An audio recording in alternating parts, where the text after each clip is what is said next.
நீங்கள் பார்த்து கொண்டு இருப்பது உங்கள் கௌசிகா ரிவ்யூ. சரி வாங்க வீடியோக்குள்ள போய் என்ன நடக்க போகுது அப்படின்னு சொல்லிட்டு பார்த்தீங்கன்னா நம்ம நிஷா இருக்காங்களா, அவங்க வந்து ஒரு குட்டுன்னு ஓடி வராங்க. எதுக்காக அப்படின்னு சொல்லிட்டு பார்த்தீங்கன்னா தலையெழுத்தை மாத்துறதுக்குங்க.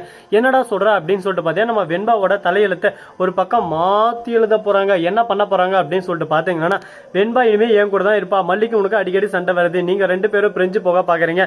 இதுக்கு நடுவில் வெண்பா ரொம்பவே ட்ரெஸ் ஆகி ஸ்கூல்ல ஒழுங்கா படிக்கிறதுல அப்படின்னு சொல்லிட்டு நிறைய கம்ப்ளைண்ட் எங்கிட்ட வந்து இருக்கு. அதனால நான் மீண்டும் இதை வந்து நான் ஹைகோர்ட்டில் வந்து சப்மிட் பண்ணியிருக்கேன். அதனால் திரும்ப செக் பண்ணுறதுக்கு வரப்போகிறாங்க. அதுக்கு முன்னாடி செக் பண்ணுறதுக்கு முன்னாடி ஒரு மாதம் எங்கே கூட தான் இருக்கணும்னு சொல்லிட்டு கோர்ட்டில் கொடுத்த ஆர்டர் புடுறா விஜய் அனுப்புடா வெண்பா செல்லத்தை அப்படின்னு சொல்லிட்டு நிஷா போய் நிற்கிறாங்க. நிஷா நிற்கிறத பார்த்தது நம்ம விஜய்க்கு அள்ளு விட்டுறது ஒரு பக்கம், பயத்தில் கால் கையெல்லாம் உதறது ஒரு பக்கம். என்னடா இது இப்படி ஆகி போச்சு, இப்போ என்ன பண்ண போகிறோம் ஏது பண்ண போகிறோம்னு சொல்லிட்டு தெரியாமல் ஒரு பக்கம் விஜய் குழப்பத்தில் குழம்பி போயிட்டு இருக்காங்க.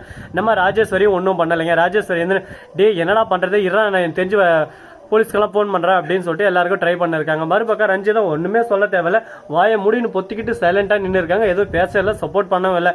வெண்பாவுக்கு நாங்களாம் இருக்கேன், நாங்கள் எப்படி விட்டு தர முடியும் அப்படி இப்படி சொல்லிட்டு டைலாக் வச்சிருந்தா கூட சரியா ஓகே ஏதோ சொல்கிறான்னு சொல்லலாம்.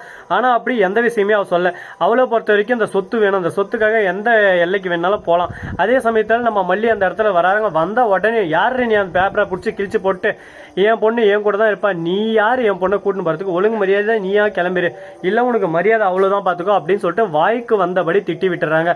இதனால் ரொம்பவே கடுப்பான நம்ம நிஷா இருந்து யார் அடி அடிச்சு விரட்டுறீங்க, போலீஸோட இருங்க அப்படின்னு சொல்லிட்டு அந்த இடத்துல இருந்து கிளம்பிடுறாங்க. இதுக்கப்புறம் என்ன நடக்குது என்ன நடக்க போகுது அப்படின்னு சொல்லிட்டு பார்த்தீங்கன்னா நம்ம விஜய் இருக்கால மல்லிகிட்ட நன்றி சொல்றாரு. மல்லியை நான் மன்னிச்சிரு, நான் எந்த அளவுக்கு உன்னை கஷ்டப்பட்டினாலும் ஆட் பண்ணாலும் நீ ஆனால் எனக்கு கரெக்டான நேரத்தில் இருக்கேன், நான் உங்களுக்காக வரல விஜய், முற்றிலும் அதை புரிஞ்சுக்கோங்க, என் பொண்ணுக்காக தான் நான் போரான்னு இருக்கேன், என் பொண்ணு என் கூட சந்தோஷமா இருக்கணும், அதுக்காக தான் நான் இவ்வளோ வேலையும் செஞ்சுட்டு இருக்கேன், மற்றபடி எந்த ஒரு ஆசையும் எனக்கு இல்லை அப்படின்னு சொல்லிட்டு ஓப்பன் டாக்காக பேசிடுறாங்க. இந்த விஷயத்தை நம்ம ரொம்பவே லைக் பண்ணலாம். இந்த அளவுக்கு பேசுறாங்களே இதே ரொம்பவே ஒரு அழகான விஷயம்னே சொல்லலாம். சரி இந்த மாதிரி எல்லாம் ஒரு பக்கம் போயின்னு இருக்கா. மறுபக்கம் என்ன நடக்குதுன்னு சொல்லிட்டு பாத்தீங்கன்னா நம்ம விஜய் இருக்கார்ல, அவர் போலீஸ்க்கு போன் பண்றாங்க. அவங்க போன் பண்றதோட மட்டும் இல்லாம இதுக்கு முன்னாடி விசிட்டர் வந்திருந்தாங்களா அந்த மேடம், அவங்களுக்கு போன் பண்றாரு. அவங்களுக்கு போன் பண்ணி என்ன மேடம் இப்படியெல்லாம் சொல்றாங்க, இது உண்மையா, எப்படியாவது என் பொண்ணை நீங்க தான் காப்பாற்றணும், என் பொண்ணுக்கு இந்த மாதிரி எந்த ஒரு பிரச்சனை நடக்கூடாது மேடம், இதான நீங்கள் தான் பண்ணணும் அப்படின்னு சொல்லிட்டு சொல்கிறாங்க.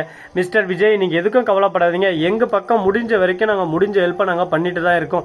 ஏன்னா உங்கள் குடும்பம் எந்த அளவுக்கு ஒற்றுமையாக இருக்குது, எந்த அளவுக்கு வெண்பா மல்லி ஒன்றா இருக்காங்க அப்படின்னு சொல்லிட்டு எல்லாத்தையும் நான் கண்ணு கூட பார்த்தேன். அதனால் நான் எதையும் நிராகரித்து பண்ண மாட்டேன். அதனால் நீங்கள் எதுவும் கவலைப்பட வேணாம். ஆனால் இருந்தாலும் நிஷா கொடுத்துக்கிறது கொஞ்சம் ரிஸ்க்கான விஷயம் தான். நிஷாவுக்கு ஏற்ற மாதிரி கொஞ்சம் ஹையர் ஆஃபீஸர்னாலும் இருக்காரு, அதையும் கொஞ்சம் தாண்டி வரணும்னா கொஞ்சம் பார்த்துக்கணும். கொஞ்சம் மல்லி எந்த சமயத்திலும் இந்த கோச்சிட்டு வீட்டை விட்டு அனுப்புறது அந்த மாதிரி சின்ன சின்ன சண்டை எதுவும் இப்போதைக்கு வச்சுக்க வேணாம், எப்படி இருந்தாலும் நீங்கள் எல்லாம் மல்லி விட்டு கொடுத்து போங்க அப்படின்னு சொல்லிட்டு சொல்கிறாங்க. ஓகே மேடம், கண்டிப்பாக நீங்கள் சொல்லிட்டீங்கல்ல எல்லாத்தையும் நான் பார்த்துக்கிறேன் அப்படின்னு சொல்லிட்டு ஒரே வாரத்தில் முடிச்சிடுறாங்க. இதுக்கப்புறம் என்ன நடக்க போகுது ஏது நடக்க போகுது, இந்த பிரச்சனை இப்படியே தான் ஓட போதா இல்லை அந்த பிரச்சனை நிற்க போதா அப்படின்னு சொல்லிட்டு தெரியாமல் குழப்பத்தில் குழம்பி போயிட்டு சுற்றின்னு இருக்கும். ஒரு குழப்பமும் இல்லைங்க. இனிமேல் நம்ம நிஷா இருக்கிறாங்கல்ல, அவங்க இருந்து வெண்பாவை வர வைக்கிறதுக்கோசரம் எவ்வளோ வேணாலும் ஹைகோர்ட்டு சுப்ரீம் கோர்ட்டு எந்த கோர்ட்டு வேணாலும் போ, அதை பற்றி எனக்கு கவலையே இல்லை. நான் இருக்கிற வரைக்கும் ஒரு பிடுங்க முடியாது நம்ம மல்லி ஆணித்தனமாக அடித்து சொல்கிறாங்க.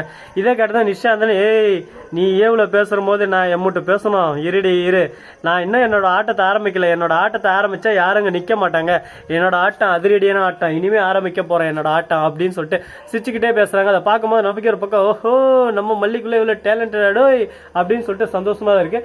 சரி ஓகே அவங்க டேலண்டாகவே இருக்கட்டும், அதை பற்றி நம்மளுக்கு கவலை வேணாம், நம்மளுக்கு பிரச்சனை இல்லை. நாம் நம்மளோட வேலையை பார்க்கணும், நாம் என்ன பண்ணலாம் ஏது பண்ணலாம் அடுத்து நம்ம என்ன பண்ண போகிறோம் அப்படின்னு சொல்லிட்டு சிந்திச்சுட்டு போயினே இருக்கணும். அதை விட்டு அதை இது வேணாம் அது வேணாம்னு சொல்லிட்டு நம்ம பாட்டுக்கு நம்ம போகக்கூடாதுங்க. வாழ்க்கைனா 1000 கஷ்டம் 1000 நஷ்டம் வரும், எல்லாத்தையும் நாம தான் ஒரு பக்கம் இழுத்து பிடிக்கணும், கேப் விட்டு ஒரு பக்கம் அடிக்கணும். அந்த மாதிரி இருந்தால் தான் வாழ்க்கையில ஜெயிக்க முடியும். அதே சமயத்தில் நம்ம ரஞ்சிதா இருக்காங்களா, அவங்க இருந்துட்டு போய் விஜய் கிட்ட விஜய் மாமா நான் எல்லாம் பார்த்துருமாம்மா மனசுக்குள்ள அம்மா நீ கிளிக்கிறது ஒன்றும் இல்லைம்மா, அவள் வந்து பேசினது போது எதுவுமே பேசல, மல்லி தான் வந்து பேசினா, வெண்பாக்காக நீ தானே பேசின, உன்னை நம்பி ஒரு கோட்டையும் காட்ட முடியாது கூட்டையும் காட்ட முடியாது, நீ எதுக்கும் லாக்கே இல்லை அப்படின்னு சொல்லிட்டு நம்ம விஜய் முடிவு பண்ணிடுறாரு. அதுதானே உண்மை, அதுதானே எல்லாம் அப்படின்னு சொல்லிட்டு நாமளே ஒரு பக்கம் சொல்லலாம். அந்த அளவுக்கு தான் இவங்க பர்ஃபார்மன்ஸ் எல்லாமே இருக்குது. இவங்களோட பர்ஃபார்மன்ஸ் எல்லாமே கொஞ்சம் ஒஸ்ட்டாக தான் இருக்குது. இந்த ஒஸ்ட் பிஹேவியரை மாற்றிவாங்களா மாற்ற மாட்டாங்களா, இதுக்கப்புறமா திருந்துவாங்களா திறந்த மாட்டாங்களா அப்படின்னு சொல்லிட்டு நிறைய கேள்விக்குறியெல்லாம் போயிட்டு தான் இருக்குது. பார்ப்போம் என்னென்ன நடக்க போகுது ஏது நடக்க போகுதுன்னு சொல்லிட்டு. எல்லாம் நல்லபடியாக தான் நடந்துன்னு இருக்குது. வாழ்க்கைனா இந்த மாதிரி நிறைய கஷ்டங்கள் இஷ்டங்கள் எல்லாமே வருங்க. எல்லாத்தையும் தாங்கிக்கிட்டு நம்ம போனால் மட்டும்தான் வாழ்க்கையில் ஜெயிக்கவும் முடியும், ஒரு இடத்துல நிற்கவும் முடியும். இல்லைனா ஒன்றும் பண்ண முடியாதுங்க. சரி, இந்த மாதிரியெல்லாம் ஒரு பக்கம் பிரச்சனைகள் முடிவுக்கு வந்துடுச்சு. இதுக்கப்புறம் என்ன பண்ணலாம், ஏது பண்ணலாம், இந்த பிரச்சனை இப்படியே தான் கண்டினியூ ஆகுமா இல்லை நிற்குமா அப்படின்னு சொல்லிட்டு நிறைய விஷயங்கள் இருக்குது. எல்லாத்தையும் நம்ம கண் கூட தெரிஞ்சுக்க தான் போகிறோம். தெரிஞ்சுக்கிட்டு ஒரு பக்கம் மாஸ்க் காட்ட தான் போகிறோம். ஸோ நண்பர்களே, நான் என்ன சொல்லணும் இந்நேரம் உங்களுக்கே தெரிஞ்சுட்டுக்கும். ஒன்றும் இல்லைங்க, இந்த வீடியோ உங்களுக்கு பிடிச்சிருந்தா லைக் பண்ணுங்கள், கமெண்ட் பண்ணுங்கள், ஷேர் பண்ணுங்கள், டிண்டிங் பெல்லை தட்டி விட்டு போங்க. அப்போ தான் நான் போகிற அடுத்தடுத்த வீடியோ உங்களுக்கு உடனுக்குடன் வரும். மிக்க நன்றி. தேங்க்ஸ் ஃபார் வாட்சிங். Tata, see you. நன்றி, வணக்கம், வந்தனம், வருக தருக. Tata, bye bye. நல்லா தூங்குங்க. Good night.